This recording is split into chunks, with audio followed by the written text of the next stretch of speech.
नमस्कार, मैं हूं पुष्पेंद्र चौधरी और आप देख रहे हैं India voice. Haryana Punjab bulletin में आपका स्वागत है। रुक करते हैं खबरों की ओर। हरियाणा में इस समय चुनावी पारा चरम पर है। राजनीतिक पार्टियां प्रचार प्रसार में कोई कोर कसर नहीं छोड़ना चाहती हैं।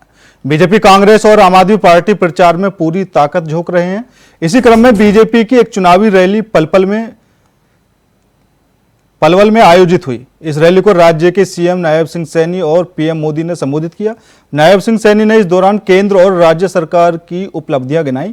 वहीं उन्होंने कांग्रेस पर तंज कसते हुए कहा कि उनका एक ही सिद्धांत है, झूठ बोलो और राज करो। सीएम सैनी ने क्या कहा, सुनाते हैं आपको। चुनाव के 4 दिन बचे हैं। आज माननीय प्रधानमंत्री जी हमारे बीच में हैं। मैं आज आपको बताना चाहता हूं, नीति, नियत और नेतृत्व सही हो 10 सालों में क्या कुछ हो सकता है। इन 10 सालों में देश कितना मजबूत हुआ है और हरियाणा कितना आगे बढ़ा है। माननीय प्रधानमंत्री जी, मैं पिछले लगभग 6 महीने से लगातार लोगों के बीच जा रहा हूं, उनसे मिल रहा हूं और मैं जब किसी गरीब के घर जाता हूं, उनका आशीर्वाद लेने के लिए मैं वो बताना चाहता हूं। मैं जैसे ही घर के अंदर जाने लगता हूं तो वहां प्रधानमंत्री आवास का बोर्ड लगा मिल जाता है। फिर अंदर जाता हूं तो पानी का नल मिलता है, शौचालय मिलता है। व्यक्ति चाय के लिए पूछता है और बनाकर ला देता है, तो बताता है कि गैस का कनेक्शन भी सरकार ने दिया है, बिजली भी उस घर में होती है। अगर कोई बीमार दुखी होता है और हाल पूछता हूं तो पता चलता है कि इलाज भी आयुष्मान से हो रहा है। माननीय प्रधानमंत्री जी, मैं उस घर से लौटकर वोट की अपील करके बाहर नहीं आता, मैं खुश होकर आता हूं। आपके नेतृत्व में हमने उस गरीब के जीवन को बदला है जिसे पिछली सरकारों ने उसके हाल पर छोड़ दिया था। माननीय प्रधानमंत्री जी, मुझे खुशी है इस बात की होती है कि हम उस तक पहुंच पाए हैं जिसके पास आजादी के 70 सालों में कोई सरकार नहीं पहुंच पाई थी। माननीय प्रधानमंत्री जी, यह सब 10 सालों में हुआ है। भारतीय जनता पार्टी की सरकार में हुआ है, आपके नेतृत्व में हुआ है। कांग्रेस पूछती है 10 सालों में हरियाणा को क्या मिला। एक एमपी हाईवे कांग्रेस से 10 साल में पूरा नहीं हुआ था। माननीय प्रधानमंत्री जी, 152D Dwarka expressway, Delhi Mumbai expressway, Dehradun Ambala Delhi expressway और हरियाणा के हर जिले से गुजरता हुआ एक नेशनल हाईवे हरियाणा को दिया है। यह मात्र 10 सालों में हुआ है। माननीय प्रधानमंत्री जी, आज रेवाड़ी में एम्स का काम शुरू हो चुका है। जज्जर में एम्स का कैंसर सेंटर बन चुका है। अंबाला में कैंसर हॉस्पिटल बनकर तैयार है। प्राकृतिक चिकित्सा का सबसे बड़ा केंद्र झज्जर आ गया है। देश की आयुर्वेदिक यूनिवर्सिटी हरियाणा में बनने जा रही है। आज हरियाणा एक हरियाणवी राम का नाम भी लेता है और रामलला के दर्शन भी करने जाता है। यह सब 10 वर्ष के अंदर हुआ है। आदरणीय प्रधानमंत्री जी, आज हरियाणा का लाल सीमा पर जाता है तो पत्थरबाजों के हाथों उसकी जान नहीं जाती है। यह बदलाव पिछले 10 सालों में हुआ है। आदरणीय प्रधानमंत्री जी, यह बदलाव आदरणीय माननीय प्रधानमंत्री जी श्री नरेंद्र मोदी जी के नेतृत्व में और आपके आशीर्वाद से बनी भारतीय जनता पार्टी की डबल इंजन की सरकार के कारण आया है। हरियाणा विधानसभा चुनाव अपने अंतिम दौर में है। प्रधानमंत्री नरेंद्र मोदी ने पलवल में एक चुनावी जनसभा को संबोधित किया। इस सभा में पीएम मोदी ने कांग्रेस के ऊपर निशाना साधा। पीएम मोदी ने कहा कि कांग्रेस कहती है दलितों और पिछड़ों का आरक्षण खत्म कर देंगे। जैसे ही कर्नाटक में कांग्रेस की सरकार बनी, दलितों का आरक्षण खींच लिया। यही कांग्रेस है जिसने अनेकों स्कूल कॉलेज को मॉनिटरिंग संस्थान घोषित कर दिया। कांग्रेस ने वोट बैंक की खातिर हजारों संस्थाओं को माइनॉरिटी बना दिया। कांग्रेस ऐसे ही काम हरियाणा में करना चाहती है। हरियाणा में पीएम मोदी की आखिरी चुनावी रैली थी।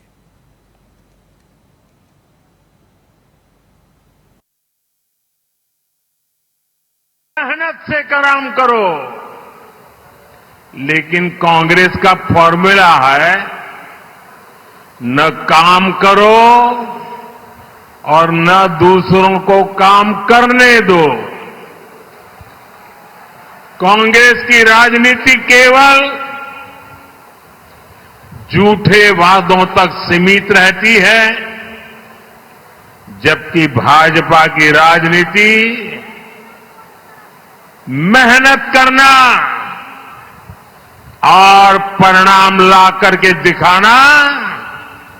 हम मेहनत पे ध्यान केंद्रित करते हैं, हम परिणाम पर ध्यान केंद्रित करते हैं। और कांग्रेस कभी भी खुद मेहनत नहीं करती। कांग्रेस को लगता था कि 10 साल हो गए, हरियाणा वाले उन्हें थाली में परोसकर सत्ता दे देंगे। यही गलतफहमी कांग्रेस को मध्य प्रदेश में भी थी। वहां भी कांग्रेस के लोग पहले ही जीत का जश्न मनाने लग गए थे, लेकिन वोटिंग के दिन मध्य प्रदेश की जनता ने कांग्रेस को दिन में तारे दिखा दिए, आईना दिखा दिया। कांग्रेस को यहां सरकार से सैकड़ों मील दूर रखने वाले हैं। साथियों, यहां हरियाणा में कांग्रेस के भीतर जो कलह मची है, हरियाणा के लोग इसे भी देख रहे हैं। कांग्रेस से लोकसभा में नेता प्रतिपक्ष राहुल गांधी मंगलवार को बहादुरगढ़ पहुंचे, जहां उन्होंने रोड शो निकाला, जिसके साथ ही पकौड़ा चौक पर जनसभा को संबोधित किया। कांग्रेस प्रत्याशी राजेंद्र सिंह जून के समर्थन में पार्टी के पक्ष में मतदाताओं से वोट डालने की अपील की। वहीं कार्यक्रम में राहुल गांधी ने कहा कि जब हम सत्ता में आएंगे तो गैस सिलेंडर जो अभी 1200 रुपये में बेचा जा रहा है, वह 500 रुपये प्रति सिलेंडर पर उपलब्ध होगा। हर महीने महिलाओं को 2000 रुपये दिए जाएंगे। सुनिए उन्होंने और क्या कुछ कहा। संविधान में लिखा है कि हिंदुस्तान के सब नागरिक एक जैसे हैं, समान हैं, सबको एक वोट मिलना चाहिए। उसका मतलब है कि अगर आप इकोनॉमिक पॉलिसी बनाओ तो देश की जनता के लिए पॉलिसी बनाओ।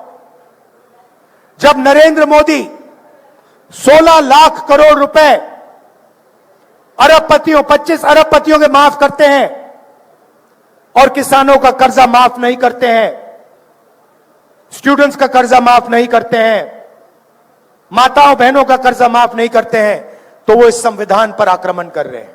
सीधी सी बात है। जब नरेंद्र मोदी अदानी जी को मदद करने के लिए 3 काले कानून लाते हैं, किसानों की जिंदगी खत्म करने के लिए कानून लाते हैं, तो वो संविधान पर आक्रमण कर रहे हैं।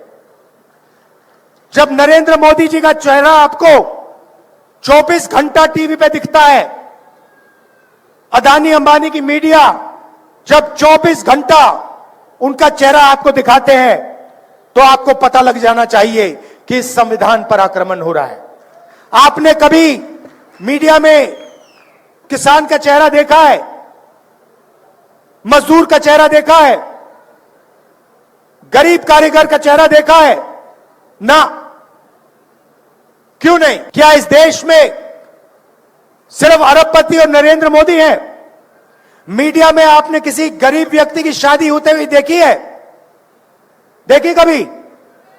अंबानी की शादी देखी आपने?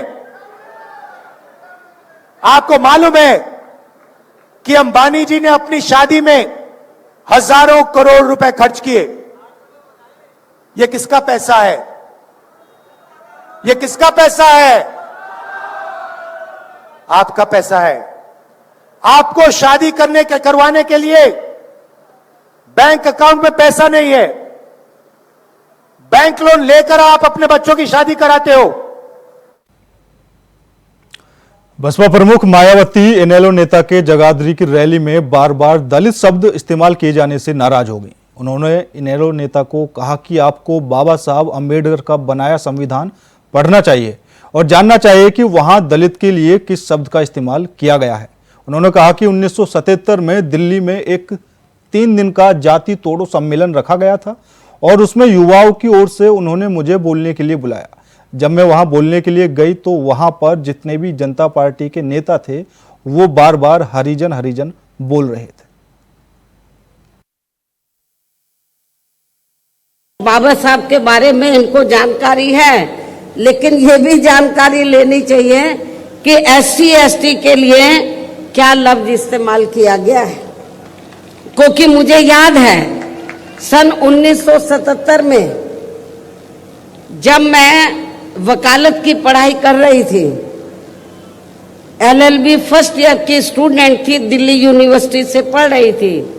1977 में जनता पार्टी की सरकार बनी और इन्होंने वोट क्या कह के लिया था कि हम स्वर्गीय श्री बाबू जगजीवन राम जी को देश का प्रधानमंत्री बनाएंगे, जिसको कांग्रेस ने नहीं बनाया। कांग्रेस ने भी नहीं बनाया जिनको, और जनता पार्टी ने भी नहीं बनाया 77 में। तो दलित वर्ग के लोग, अनुसूचित जाति जनजाति वर्ग के लोग पूरे देश में बहुत नाराज थे, खफा थे। तो उस समय उन्होंने दिल्ली में एक 3 दिन का जाति तोड़ो सम्मेलन रखा और उसमें ऑल इंडिया की तरफ से, तो यूथ की तरफ से, नौजवानों की तरफ से मुझे उन्होंने इनवाइट किया बोलने के लिए। और जब मैं उस सम्मेलन में बोलने के लिए गई तो वहां पर जितने भी जनता पार्टी के नेता थे तो वो बार बार हरिजन हरिजन इस्तेमाल कर रहे थे। तो मैंने उनको कहा कि एक तरफ तो आप जाति तोड़ने की बात कर रहे हैं और दूसरी तरफ आप हरिजन कह रहे हैं। यदि हम इसको पॉजिटिव सेंस में लें तो हम तो हरि का मतलब ईश्वर, हम तो फिलहाल रुकते हैं छोटे से ब्रेक के लिए। ब्रेक के बाद खबरों का सिलसिला लगातार जारी है। ब्रेक के बाद एक बार फिर आप सभी का स्वागत है। रुक करते हैं अगली खबर का। हरियाणा विधानसभा चुनाव को लेकर गुरुवार को चुनाव प्रचार का शोर थम जाएगा। इससे पहले सभी सियासी दलों ने प्रचार में अपनी पूरी ताकत झोंक दी है। इस बीच मंगलवार को आम आदमी पार्टी के राष्ट्रीय संयोजक अरविंद केजरीवाल ने हरियाणा के बल्लभगढ़ में आप प्रत्याशी रविंद्र फौजदार के समर्थन में रोड शो किया। इस दौरान उन्होंने बीजेपी पर जमकर निशाना साधा। साथ ही उन्होंने कहा कि 8 अक्टूबर को पहली जीत बल्लभगढ़ से ही मिलनी चाहिए।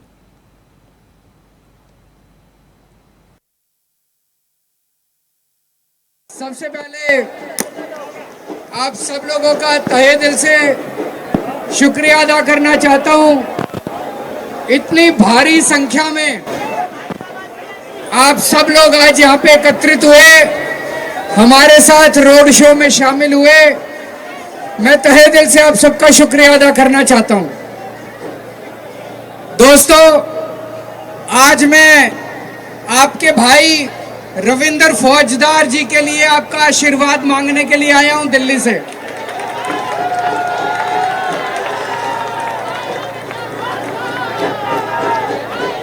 आप लोगों को पता है, इन लोगों ने फर्जी केस करके मेरे को जेल में डाल दिया था। 5 महीने जेल में रहने के बाद अभी कुछ दिन पहले मैं छूटा जेल में इन्होंने कई तरह की यातनाएं दी, शारीरिक, मानसिक, भावनात्मक। 20 दिन तक इन्होंने मेरी दवाइयां बंद कर दी। मैं शुगर का मरीज हूं। दिन में 4 बार, मेरे को पिछले 10 साल से दिन में 4 बार इंसुलिन के इंजेक्शन लगते हैं। इन्होंने मेरे इंसुलिन के इंजेक्शन बंद कर दिए 20 दिन तक। मेरी किडनी भी खराब हो सकती थी। फिर कोर्ट के ऑर्डर हुए, तब इन्होंने मेरी दवाइयां शुरू करी। मेरे को नहीं पता ये क्या करना चाहते थे मेरे साथ। ये उत्तराखंड के मुख्यमंत्री पुष्कर सिंह धामी ने रोहतक में आयोजित जनसभा को संबोधित करते हुए कहा कि डबल इंजन की सरकार हरियाणा के विकास और समृद्धि की निष्पक्षता की गारंटी देती है।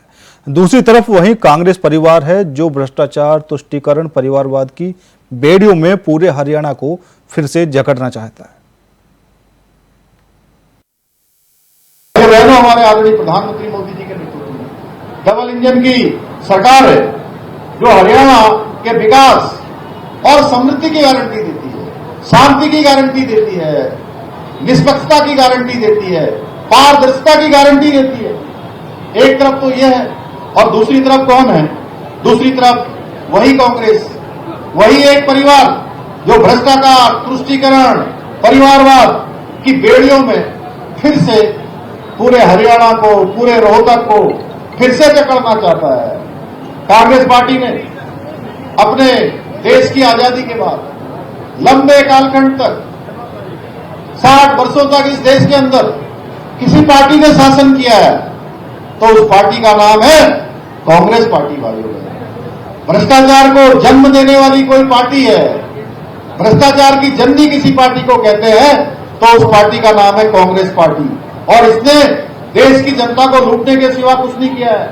चाहे वो दिल्ली का एक शाही परिवार हो, उनके शहजादे विदेशों में जाकर अनाप शनाप बयान देते हैं, या आपके रोहतक में चमचों का परिवार हो, इन लोगों ने केवल और केवल अपनी जेबें भरने का काम किया है, अपने घर की तिजोरियां भरने का काम किया है। कांग्रेस के शासनकाल में रोहतक हो या पूरा हरियाणा हो, भ्रष्टाचार चरम पर था। हर जगह हुड्डा सरकार के दलाल और डीलर जनता की जेब काटने के लिए 24 घंटे तैयार रहते थे। 108 की तरह उनका जहां भी मौका पड़ता था वो छोड़ते नहीं थे। भाइयों बहनों, नौकरी मांगने जाओ तो उस समय केवल उनको नौकरी मिलती थी जो। बहादुरगढ़ में केंद्रीय मंत्री शिवराज सिंह चौहान ने कहा कि राहुल गांधी मोदी विरोध में ऐसे पागल हैं जैसे झूठ बोलते जाते हैं, जैसे पता नहीं दुनिया भर के झूठे मरे होंगे तब इनका जन्म हुआ होगा। साफ झूठ बोलते हैं, शर्म भी नहीं आती। खड़गे साहब ने कहा कि वह अब तक नहीं मरेंगे जब तक पीएम मोदी को हटा नहीं देते। दादा कृपया 1000 साल जिए, ऐसा शिवराज सिंह चौहान ने आज की रैली में कहा। उन्होंने और क्या कुछ कहा सुनाते आपको। लेकिन राहुल गांधी तो ऐसे मोदी विरोध में पागल है कि जो समझ में आते हैं सफा झूठ, ऐसा धड़ाधड़ बोलते जाते हैं कि पता नहीं दुनिया भर के झूठे मरे होंगे तब इनका जन्म हुआ। एकदम साफ झूठ, कोरा झूठ, शर्म भी नहीं आती और इतने ईर्ष्या, द्वेष और घृणा से भरे हैं। अब खड़गे साहब अरे कि नहीं हटाऊंगा तब तक नहीं मरूंगा। अरे भैया तुम 1000 साल जियो दादा, खूब जियो। भारतीय जनता पार्टी की शुभकामनाएं। ऐसी भाषा बोलनी चाहिए क्या बताइए? राजनीति में इतना द्वेष और इतनी ईर्ष्या होनी चाहिए? मेरे बहन और भाइयों, भारतीय जनता पार्टी के नेतृत्व में, मोदी जी के नेतृत्व में मैं आज कह रहा हूं दुनिया का सरताज हिंदुस्तान बनेगा। स्वामी विवेकानंद 100 साल से ज्यादा हो गए, उनका नाम भी नरेंद्र था। उन्होंने कहा था सुदीर्घ रजनी समाप्त हुई जान पड़ती है, महानिशा का अंत निकट है। जो अंधे हैं वो देख नहीं सकते, जो बहरे हैं वो सुन नहीं सकते, लेकिन मैं स्पष्ट रूप से देख रहा हूं कि भारत माता एक बार फिर से अंगड़ाई लेके खड़ी हो रही है और विश्व गुरु के पथ पर आसीन हो रही है। चरखीदादरी में इनेलो नेता अवैध सिंह चौटाला ने कहा कि पूरे प्रदेश में आज इस किस्म से हालात बने हैं कि बहुजन समाज पार्टी और इनेलो 30-35 सीट जीतने जा रही है। अगले 2-3 दिन में और हालात बदलेंगे और हम पूर्ण बहुमत के साथ अपनी सरकार बनाएंगे। हेलीकॉप्टर लेकर के अब आपके बीच में पहुंचा हूं। मुझे केवल कोई आपकी यहाँ की नहीं बल्कि पूरे प्रदेश से आज इस किस्म के हालात बने हुए हैं कि बहुजन समाज पार्टी और इंडियन नेशनल लोकदल पार्टी आज की तारीख में 30 से 35 सीटें जीतने जा रही है। अगले 2-3 दिन में और हालात बदलेंगे और हम पूर्ण बहुमत के साथ अपनी सरकार बनाएंगे। आपके सामने कांग्रेस के पास तो उम्मीदवार भी नहीं है। यहाँ बारडा में कोई ऐसा व्यक्ति कांग्रेस को नहीं मिला जिस पे विश्वास भरोसा करके उसको उम्मीदवार बना करके भेज दे। इसीलिए बाहर से लाकर के उम्मीदवार खड़ा किया। तो बाहर से जिनके पास उम्मीदवारों की कमी और टोटा है उनका राज कैसे बनेगा? राज तो उसका बना करता है जिसकी अपना संगठन।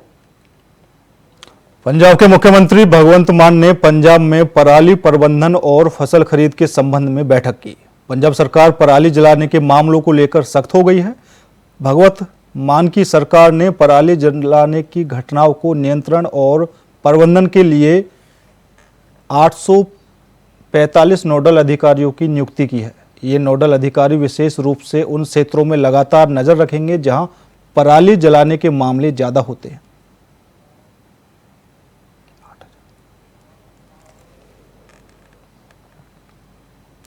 फरीदाबाद में उत्तराखंड के मुख्यमंत्री पुष्कर सिंह धामी ने जनसभा को संबोधित किया। वहीं सीएम धामी के स्वागत के लिए रास्तों में करीब दर्जन भर बुलडोजर को खड़ा किया गया और उन बुलडोजर के ऊपर उनके पैरों में छोटे बच्चों को चढ़ा दिया। उन बच्चों ने गाड़ियों के काफिले पर फूलों की बारिश की। लेकिन यहाँ एक बड़ा सवाल खड़ा होता है कि अगर किसी का बैलेंस बिगड़ता और बच्चे नीचे गिर जाते तो उनकी जान को खतरा हो सकता था।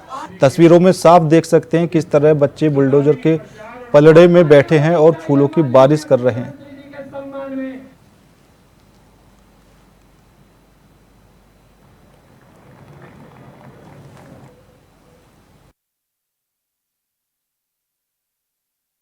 हरियाणा की परंपरा रही है और ये हमारा सौभाग्य है कि के माध्यम से आग्रह कीजिए हमारे यशस्वी जितने भी मातृशक्ति हमारी बैठी हुई है, भाई राजेश नागर के द्वारा, भाई संदीप भाई। सिरसा जिला के गांव डेरा जगमालवाली के गद्दी नसीन वीरेंद्र ढिल्लों के नेतृत्व में खिलाफ संगत के स्वर लगातार मुखर होने लगे हैं। डेरे में वीरेंद्र ढिल्लों की अनैतिक गतिविधियों को लेकर मंगलवार की सुबह डेरे के श्रद्धालुओं ने जिला उपायुक्त शांतनु शर्मा से मुलाकात की और एक ज्ञापन सौंपा। डेरे के संत प्रमुख रहे वकील साहब सेवा समिति दिल्ली के उप प्रधान संजय गुर्जर ने आरोप लगाते हुए बताया कि डेरे के संचालक वकील साहब के चोला छोड़ने के बाद कुछ तथाकथित लोगों की मिलीभगत से वीरेंद्र ढिल्लों ने गद्दी पर जबरन कब्जा कर लिया था।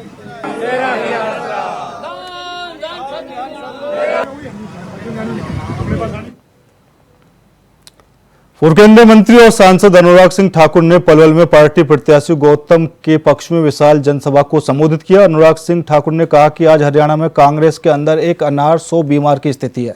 हरियाणा में कांग्रेस सरकार बनाने के नाम पर मुंगई लाल के हसीन सपने देख रही है। और सभी से निवेदन करूंगा कि मंच को एक बार खाली कर दें। मैं आपसे हाथ जोड़कर निवेदन, आप सब बैठ जाएं। सहायक प्रोफेसर लंबे समय से पंजाब के सरकारी कॉलेजों की देखरेख कर रहे हैं और पंजाब के जरूरतमंद बच्चों को शिक्षा दे रहे हैं। उन्होंने आज अपनी नौकरी पर लटकती तलवार से बचने और सेवानिवृत्ति तक अपनी नौकरी सुरक्षित रखने के लिए एक गेस्ट फैकल्टी संयुक्त मोर्चा बनाया। वहीं आज पंजाब के बैनर तले सरकारी कॉलेजों के सभी गेस्ट फैकल्टी असिस्टेंट प्रोफेसरों ने एक दिन की सामूहिक छुट्टी ली और सुबह 9 बजे से दोपहर 2:30 बजे तक धरना दिया।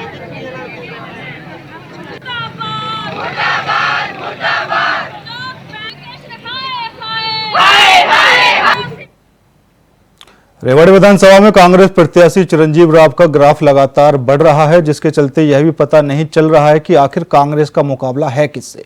यह कहना है पूर्व मंत्री कैप्टन अजय यादव का, जो रेवाड़ी से कांग्रेस प्रत्याशी चिरंजीव राव के पिता हैं। एक प्रेस वार्ता के दौरान उन्होंने एक सवाल के जवाब में कहा कि हरियाणा में केजरीवाल की आप पार्टी को नोटा से भी कम वोट मिलेंगे। तो वहीं दूसरी ओर प्रदेश के पूर्व गृह मंत्री अनिल विज और राज्य मंत्री राव इंद्रजीत सिंह पर जुबानी प्रहार किया।